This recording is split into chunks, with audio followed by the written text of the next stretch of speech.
Ensuite, la parole de Mohammed ibn Abd al-Wahhab que nous avons vue précédemment, lorsqu'il a donné la parole d'Allah, le trio وَمَا خَلَقْتُ الْجِنَّ وَالْإِنسَ إِلَّا لِيَعْبُدُونَ, je n'ai créé les génies et les hommes que pour qu'ils m'adorent. Il a dit وَمَعْنَا يَعْبُدُونَ يُوَحِّدُونَ. Et le sens de il m'adore ici, c'est quoi dans le verset? Après que nous on ait vu l'adoration universelle puis l'adoration particulière, donc ici ça rentre dans le sens particulier, donc l'adoration s'appelle shar'i, donc l'ibadatu shar'iyya, donc pour qu'il concrétise mon unicité. Qu'est-ce que c'est ici?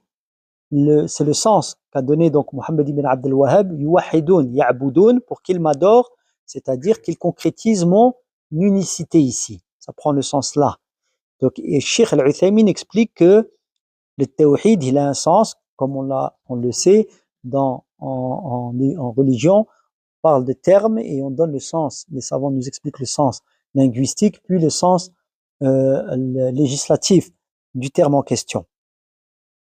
Donc, Cheikh Al-Uthaymin, rahimahullah, explique le tawhid au sens d'abord linguistique. Il dit, tawhid en arabe, c'est un masdar. Masdar, donc, qui est le nom d'action du verbe.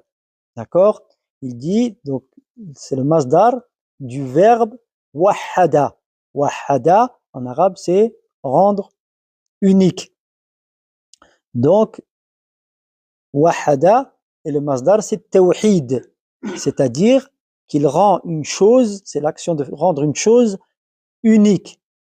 Et ceci ne se concrétise que par une affirmation doublée une négation doublée d'une confirmation.